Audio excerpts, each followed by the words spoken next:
twongeye kubaha ikaze ku murongo wacu wa YouTube channel Ardoan. Nkuko mubibona uyu munsi dufite umutumirwa n'umukobwa mwiza cyane muramubona kuri kamera zacu.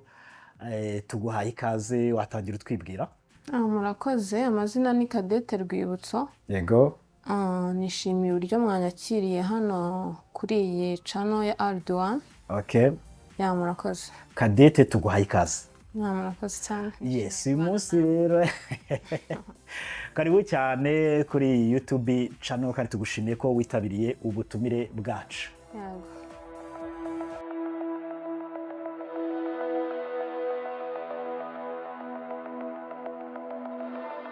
Uyu munsi rero nkuko mwayibonye nyine Cadette niwe turi kumwe, tugiye kuba tuganira ku bintu byinshi bitandukanye byerekeranye n'urubyiruko cyane cyane nkuko mubibona n'urubyiruko. Cadette, urubyiruko uraruzi? Yego, Iyo bavuze urubyiruko wumva iki? Iyo bavuze urubyiruko uzi se wumva iki? Urubyiruko first numva umuntu utari mariye. Yego? Yego, niwe muntu, ariko sinavuga ngo umuntu utari mariye kuko hari imyaka ngenderwaho. Yose ni umuntu uri mu byiruka. Uri mu myaka iri munsi ya 35. Nitano. Sinzi niba ari ukuri ariko niko mbizi. Hafi aho ngaho nibyo. Yes, urubyiruko rero ni kimwe mu bintu twakwita imbaraga z'igihugu. Urubyiruko iyo rukoreshejwe nabi biba bibi, ariko nakoreshejwe neza igihugu cyatera imbere. None mu rubyiruko nk'uko ubibona urubamo, ni rugenzi rwawe, ni ibiki bintu ubona urubyiruko rukunze, navuga ngo biri guhitinga mu rubyiruko uko ubibona muri iyi minsi? Uko mbibona urubyiruko ruriho ubu, yego, icyambere dukunda umurimo. Yego. Ariko nanone ushaka gusanga twese atari ko tubona iyo mirimo. Aha. Bivuze ngo rero byaterwa n'uburyo iyo mirimo tuyibonyemo, tuyikoramo, byadufasha dufite icyo dukora. Ariko nanone usanga hari risike duhura nazo muri cya gihe hari rwa rubyiruko rudafite icyo rukora. Hanyuma utarakomeza gato ukomoje ku murimo, uvuze ikintu cyiza cyane. Biravugwa ko urubyiruko rumwe hari akazi kariho ushobora kubaha ntibakemere bitewe wenda n'uburyo kameze. Wowe ubibona ute? Niba umuntu yavuga akazi aka sinagakora ubibona ute? Rimwe na rimwe mbona bipfira mu myumvire. Njyewe uko mbyumva cyangwa se uko mbibona, hari igihe tutumva ibintu kimwe. Yego. Njyewe nshobora kuba nireba physically inyuma, numva hari umurimo nashobora gukora. Yego.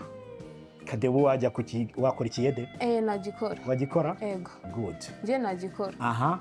Ariko ntago nirengagije ko hari inshuti zanjye zitagikora, tujya tuganira. Yego. Yego. Abo bantu nk'umuntu uvuga ati akazi nk'aka sinagakora, wumva ubaye nk'umujyanama w'urubyiruko batuma ahantu runaka, biranaryoshye. Umunsi twagutumiye kwiyicano byose, iyi video izabonwa n'abantu bose ku isi cyane cyane urubyiruko. Tanga inama ku bantu b'urubyiruko bumva bahitamo akazi bakora nako batagomba gukora. Reka mere kuri iki ngiki, mbere yo kumva ko hari akazi batakora, manze mbumvisha ubwiza bw'akazi gaciriritse ugashaka kugukora nawe hashaka kukugeza. Urugero, ushobora kuba wowe ukora muri ofisi runaka kandi warize, nanjye narize, ariko amahirwe yawe ntabwo ariyo yanjye.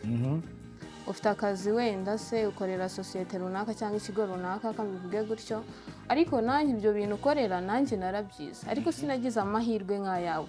Ariko si uko ari amahirwe nabuze, ahubwo nuko ari igihe kitaragera cyo kuba nicaye mu mwanya nk'uwo waba urimo.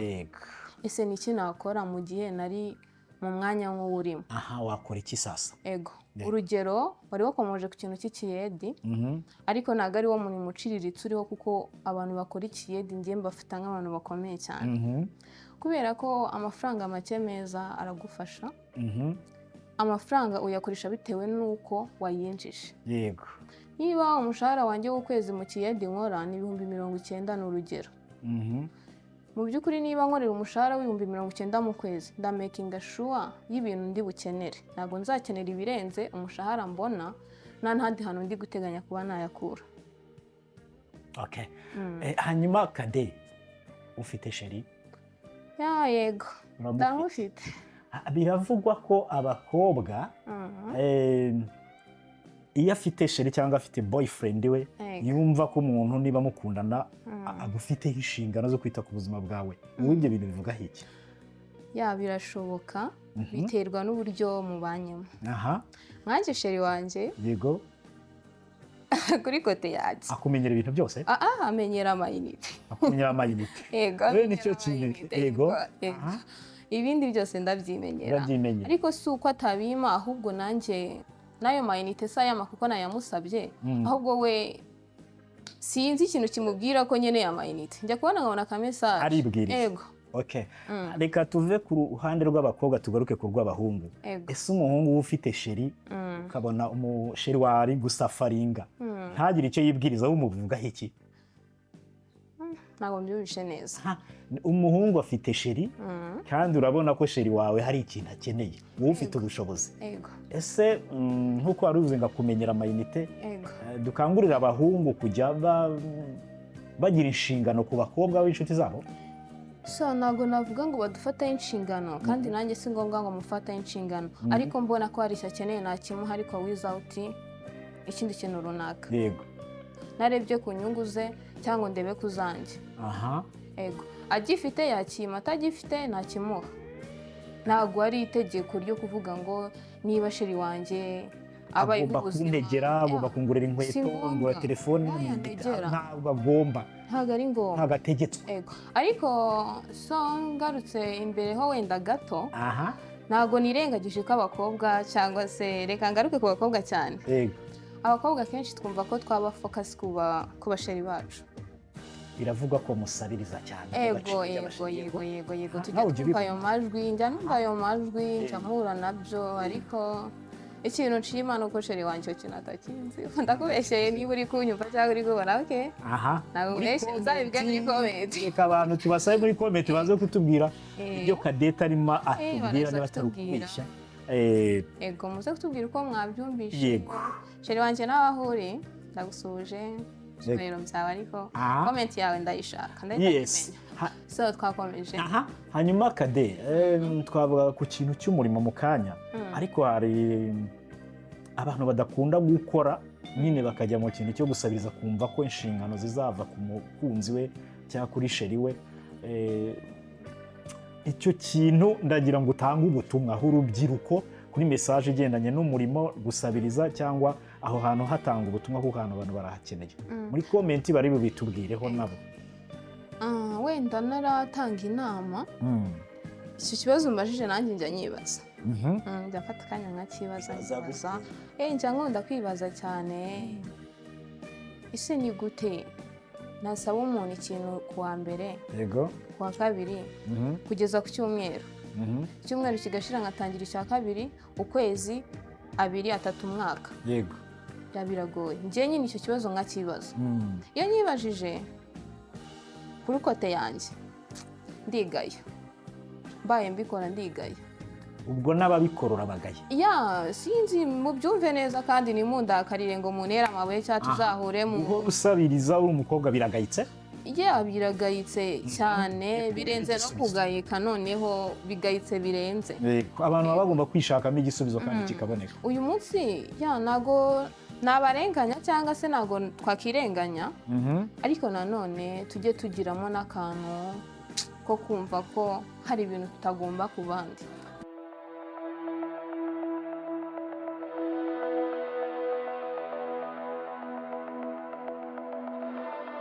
Hanyuma Kade, mu buzima bibaye ngombwa kushimira abantu babiri mu buzima, Yego. Washimira abandi? Baza on top. Abaza on top? Babiri mu buzima ku myaka ufite. Nihereyeho. Yego. Just nakishimira. Oya. Urashaka abantu babiri atari tubwira abantu. Okay, wowe urashaka batatu. Tubwira abantu batatu wumva washimira mu buzima ukavuga uti Imana aho muri mwubahwe. Yego. Umuntu wa mbere nashimira ni mama wanjye. Mama wawe. Yego. Yego. Ndamukunda. Ariko amaze muvugeho. First one. Utumye. Yego. Bura hari ukuntu umuntu agutera nk'ibuye. nyine akaguhamya. hanyuma shimira mama imbere y'izi kamera. Reka nshimire mama aho uri wubahwe. Yego. Ndagukunda. Yego. Ibirenze kuri ibyo, ikintu kirenze mukundira, yana umubyeyi wabashije gutuma ngera aho ngeze aha ngaha. Yego. Wambaza ati gute? Ese murabizi ko disipurine hari ikintu idufasha mu buzima bwacu bwa buri munsi? Cyane. Yego, nicyo kintu cyonyine kirenze ibindi byose mushimira. Yaguhaye impamba yitwa disipurine iri kugufasha. Hari ijambo bakunda kuvuga, yakundaga kutubwira ijambo, ngiye kurivuga nubwo arivuze ndi umwana ariko mbabare ikiganiro uzacyumve. Yakundaga kutubwira ngo iyo utakaje umunota utakaje ubuzima. Kibwa akabitubwira nk'abana, nyine akabivuga bigaca mu gutwi bigahinduka mu kundi. Ariko maze gukura nibwo naje kumva neza ya mesaje. Ubu uri kujya uyibona kwisobanukirwa. Ya mesaje noneho yakundaga yatubwiraga buri munsi, buri uko umunsi watangiraga, mwana wanjye ndagutumye ugiye ku ishuri, ugiye ahantu hatandukanye, ariko iyo utakaje umunota uba utakaje ubuzima. Twebwe nkabyona yabyo nkahita nigira mu gapira, kwikina agapira n'abagenzi banjye. Impamba ikomeye mama yaguhaye yitwa niba nabyita ikinyabupfura cyangwa uburere cyangwa disipurine nziza. Disipurine nziza hari aho buriya yakugeza. Ego. Hari umugani bajya bavuga, mu mbabare wenda nkoresha imigani cyane nubwo ndi umwana, ariko ndi umwana utarabashije kubura kuganira n'abakuru. Yego. Hari umugani ujya uvuga, ariko ntabwo nguzi neza, nanone muramfasha nk'abantu bakuru aho ndi buwicaye muramfasha, ngo ubwiza bw'umukobwa bwamugeza ibwami, ariko ubwenge afite nibwo bugena igihe azamarayo. Ese basi icyo kintu uracyumvishe? Cyane. Ego. Maybe ko kiri kombine ubwiza bw'umukobwa bwamugeza. Iri jambo abadukurikiranye muri tega amatwi. Ubwiza bw'umukobwa bwamugeza ibwami, ariko ubwenge afite nibwo bugena igihe azamarayo. Uyu munsi nshobora kuba ndi umushomeri, ni urugero. Yego. Ndadepoje uyu munsi, ngize amahirwe ejo barampamagaye. Yego. Ngeze mu kazi. Ese ugize ngo ugiye kumakaza azita ku bumenyi mfite cyane kurusha disipurine mfite? Disipurine ni ingenzi cyane. Ego. Kuba ushoboye ariko unashobotse. Biba byiza rero ushoboye unashobotse. Nk'uko bivuze, urakoze cyane kurusha ijambo nari ngiye kuvuga nuko nazi. Yego. Ariko iyo ushoboye unashobotse birakorohera. Yes. Wowe ubwawe ku giti cyawe ukora wumva uri proud y'ibintu uri gukora, uri na safe. Kabiri, nawe nk'umukoresha wanjye cyangwa se undi mukoresha wanjye, imaje mbonamo mu kazi ke n'ubumenyi mbonamo bimutuma nawe biba, nabivuga nkaho ari motivation yo kumva ko afite umukozi ushobora kuzatuma n'abandi bamureberaho kandi na business ye ikaraninga bitewe. Hanyuma disipurine rero irakonta cyane, ni nayo dukeneye urebye kurusha ibifite disipurine, biranakorohera gushaka. Yego. Hanyuma Cadette, turi mu kiganiro nyine tugana ku bintu bigiye bitandukanye cyane cyane ku rubyiruko. Twarimo tuvuga ku buzima bwite, niba atari ibanga, niba babasha kutubwira, ese watubwira ikintu cyaba cyarakubabaje mu buzima? Ikintu cyambabaje mu buzima? Utazibagirwa. Yego. Yego, nakibabwira. Sheri wakubabaje? Sheri, hoya sheri wanjye se ari uwo turi kumwe n'uwo twatandukanye, cyangwa se kandekere narengera. Cyakubabaje mu buzima? Reka twiga tukiri mu cyane mu kintu cyambabaje. Ikintu cyambabaje mu buzima nigeze kubona amahirwe sinayakoresha. Mpora mbyicuza. Ego. Bajyaga banavuga ngo amahirwe aza rimwe mu buzima, numva nyine ni nka filime. We hari amahirwe wigeze kubona guca mu myanya? Yego. Tubwira niba atari ibanga. Ungiriye neza wabundetseho gato basi. Ntabwo wifuza kugira icyo bivugaho? Ariko nanabaciramo mu ncamake. Hari igihe wisanga uri ahantu, ariko uburyo ki nyine nibyo ndi twavugaga ngo hari igihe twanga gukora ibintu kandi ibyo bintu ari byo byakatubereye ki. Yego.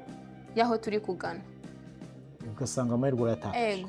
Nyine sometimes tujya tunegirisha ibintu tukumva ko niba bambwiye ngo nimba umuyedi cyangwa se ninjye kuba umukirina ni urugero nkahita numva ko ubwo ngubwo nyine ibibazo biravutse. hanyuma uteye abantu amatsiko yo kubaga ikintu ayo mahirwe tunyuze mu biganza yanyuze mu biganza gutya tuzaganiraho mu kiganiro kizakurikiraho nabufuza kuyavugaho ariko si uko nifuza kuyavugaho ubwo byarambirana gusa nzagaruka mfite umwanya uhagije tubisubiremo ariko nyine amahirwe yarancitse. hanyuma turagenda tugana ku musozo twavuga ku bintu byinshi bigiye bitandukanye ubuzima busanzwe no ku rubyiruko muri rusange.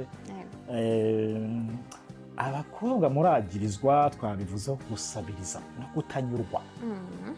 Reka tugire inama uyu munsi muri iki kiganiro cyacu abakobwa batanyurwa. Umukobwa utanyurwa nuko ari cyangwa bikamuviramo no gusabiriza. Ndagira ngo umuhe inama muri iki kiganiro cyacu. Mbere yo kumuha inama ndabanza nisanishe nawe yego bitewe n'uruhande arimo. Ashobora gusaba kubera ingeso, ashobora no gusaba kuko adafite. Yego. Ubwo reka duhere wenda ku mukobwa usaba kuko ntacyo afite. Yego, abikora ate? Kubikora kwe sinamuciraho iteka ariko namuha inama. Yego, izo nizo zikina. Kuko kuba asaba nuko adafite. Ese ahubwo asaba ate, asaba nde? Abikora ate, abikora kuri nde? Bigenza ate?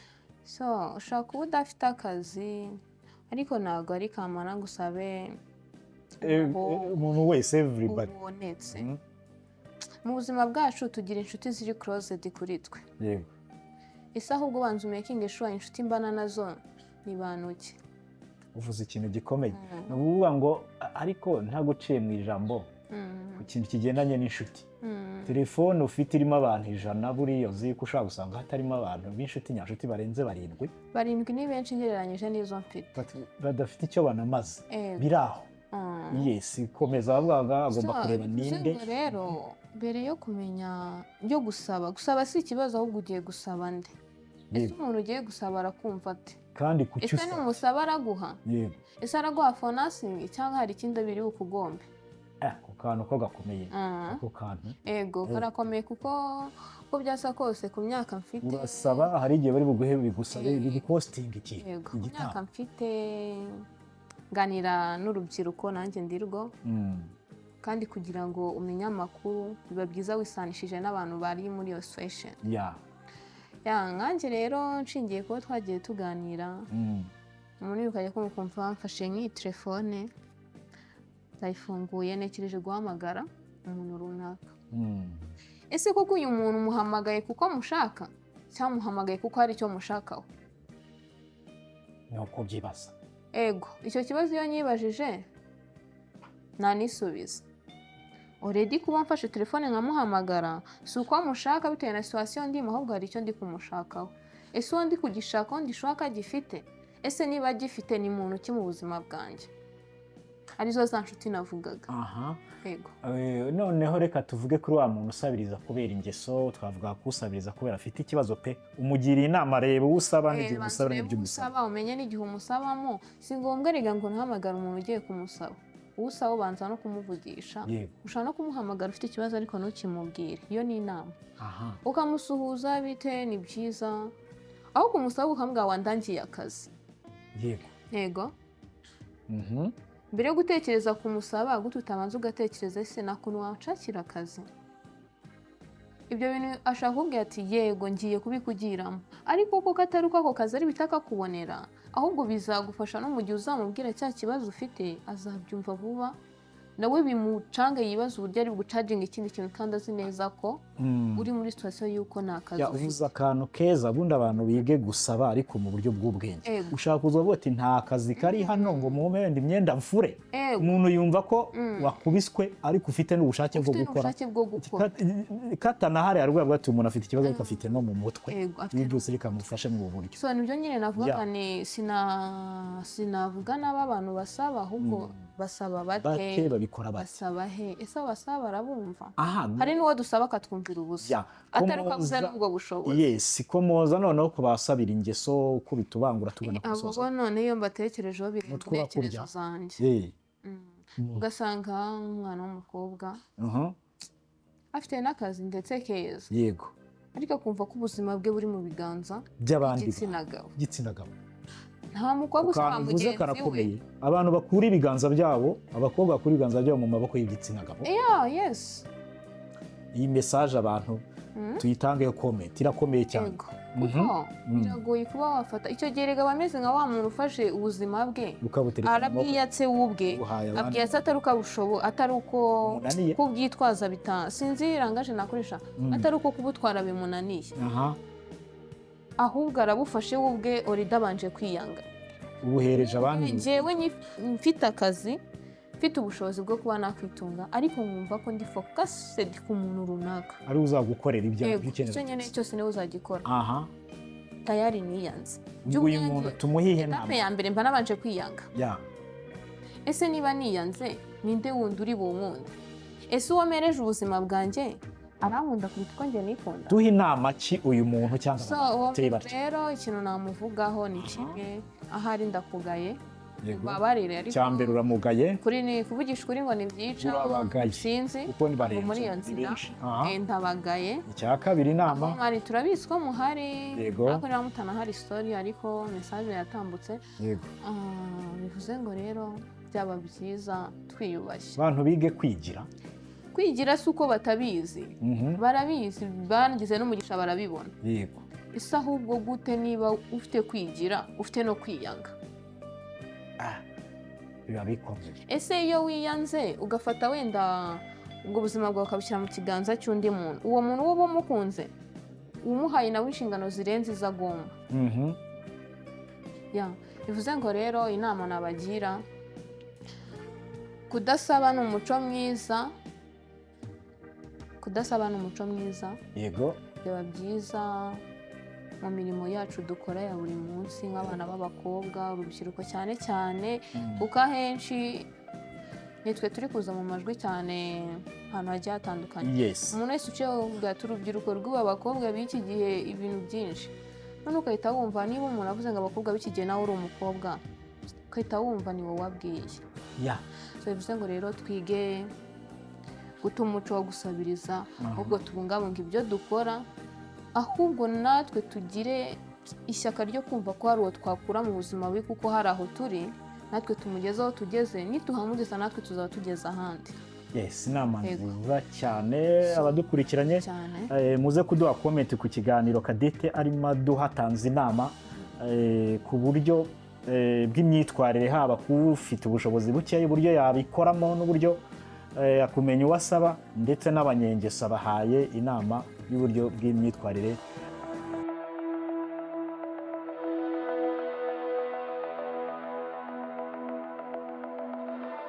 Hanyuma hari message byanga bikunda wifuza kugenera urubyiruko uyu munsi, uhere ku bakobwa ubahe inama zigendanye n'uburyo bw'imyitwarire, ariko n'abasore ntubarenge. Sinzi niba naza kukubwira ngo n'abantu bakuru baha inama, kuko n'abakuru nabo buriya ntabwo twabarenza ingohe, kuko nabo hari imyitwarire bagomba kugira imbere y'urubyiruko. Reka duhere ku bakobwa, inama abakobwa mu ncamake, abasore ubaha inama, n'ibigushobokera ukomoze no ku bantu bakuru. Abo bantu batatu, byiciro bitatu, tanga inama. Yego, murakoze. Reka duhere ku bakobwa. Yego, abakobwa muri kunyurwa bagenzi banjye, yego, inama nabagira, iyi si iri kwiruka, yego, biradusaba kwirukankana nayo, byangombwa tukanayisiga. Ibyo bizadufasha kugera aho tuva n'aho tugera, kandi n'aho tudindiye. Icyaba cyiza twige kwihangira imirimo. Yego, yego, nk'abana b'abakobwa. Abana b'abakobwa mu minsi y'ahambere, nubwo nari ndiho, ariko tujya dusoma n'ibitabo rimwe na rimwe, yego, badufataga nk'abanyantege nke, ariko tureke kubaho nk'uko mbere twabagaho, ahubwo natwe twumve ko dushoboye. Bigomba guhinduka. Yego, bigomba guhinduka, twumva ko dushoboye. Yego, niba ari ukwihangira umurimo, mwihangire. Ntabwo kwihangira umurimo ari iby'umwana w'umuhungu. Yego, twihangira imirimo, hari ibintu byinshi twe nk'abana b'abakobwa twakora, kandi byadufasha kuduteza imbere. Umukobwa nawe arashoboye, kandi hari ibyo yageraho byinshi atadepanze undi muntu. yego aha abasore nabo reka tubahe inama. ya abasore rero inshuti zacu bene data, reka namwe mbagarukeho nubwo nari umusore ariko tujya tuganira kenshi cyane. Ese ahubwo rata muba mwumva viziyo yanyu ari iyihe? Nyine ndi kubaza utese abasore k'ibintu ndi kubaza ese birakwiye ko waba uri umusore udafite viziyo cyangwa mwatuma mvuga byinshi? Hari ukuntu bajya bavuga ngo wanga gusanga umuntu ufite viziyo ugasanga ufite televiziyo utwika nyine uryoshye umeze neza ku kanya. ubwo nyine reka nibariza abahungu, ushaka viziyo cyangwa ushaka televiziyo tuzajya tuza tukareba? ubundi se wahitamo uwo ubwo ngubwo niba atari ba njyewe nasimbuka cyane byangombwa ngasimbuka gakuntu basimbukaga urukiramende, nkahitamo televiziyo ariko adafite viziyo biragoye kuko ufite viziyo undi ufite televiziyo yajya areba ibyo yagezeho. ariko urumva icyo bishatse kuvuga ufite akantu ariko wenda mu mutwe sinzi iby'imishinga miremire itarimo, n'ufite imishinga miremire ariko nta kantu nyine ubwo icyo kibazo njyewe ntabwo ndi kukibaza abakobwa, ndi kwibariza abahungu. muzansubirize muri komenti. yego tuzakomeza. so ariko nabifuriza kugira viziyo, mukumva ko mukwiye guhangana nk'abana b'abahungu, mukeneye kugira ejo heza. natwiriga dukunda abahungu bafite viziyo. kame mu nkange nkunda umuhungu ufite viziyo. kuza ukambwira ngo mfite iPhone, mfite mashini, mfite watande wa ibyo nta kintu byari bivuze. Ikofi wowe nta kikubwiye na kimwe. Kade erega abantu batubwire Kade nta tubeshya. Shadrack nyumva uyu munsi ushaka kuba ufite iyo mashini, ufite iPhone, ufite n'ako kazi, ariko ejo ntabwo waba ukibifite. ni urugero kuko ubuzima tujya twumva ngo burahinduka, kandi koko twese bwaduhindukiyeho turanabizi. yego turanabibona, hari n'abo tubibonaho, wenda bayatari natwe hari abo tubibonaho. yes hanyuma rero abahungu beza bifurije kugira viziyo mugatekereza byagutse. namwe ntabwo najya kure yo kumva ko mwakwihangira imirimo. yego tugira ababosi ariko ntimunerewe mwa ababosi mwe, ariko namwe mujye mugerageza byibuza munatugire n'inama nk'urubyiruko, munatwigisha umurimo, mutubwire n'uburyo twabikoramo nk'abana b'abakobwa n'abahungu. uko muje kuba bosi nigeze kubaza nta bantu bakuru burabagira nama ki nibo ndi kugenda n'ubundi ubwo ndimo ndagenda nzamuka. yes yego gusa nanone ntabwo navuga ngo umubosi ni uko ari umuntu mukuru uri mariye cyangwa se wavuye mu rubyiruko, ko mbivuge gutyo. yego njyewe mu kwemera kwanjye nemera ko gukura ari mu mutwe. niko kuri. yego niko mbyemera kuko no gusaza ni mu mutwe. no gusaza ni mu mutwe kuko nshobora kuba mfite imyaka 25 ariko nkarusha ibitekerezo wa muntu ufite imyaka 50. imyaka ni imibare. imyaka ntabwo ari ibikorwa. yes yego hakiye agiye kongeraho. bivuze ngo rero babosi muri kunyumva mumbabarire mbiseguyeho mbere yuko ikintu ugiye kukivuga ariko mu cyumve. ese ni ukubera iki ubundi muhora mwumva ko umukozi yahora ari umukozi imbere yanyu, atazamuka nawe ngo nawe yitwe bosi? nawe yitwe bosi yego yahomba. ugomba guhora uri umukozi nyine ukitwa umukozi.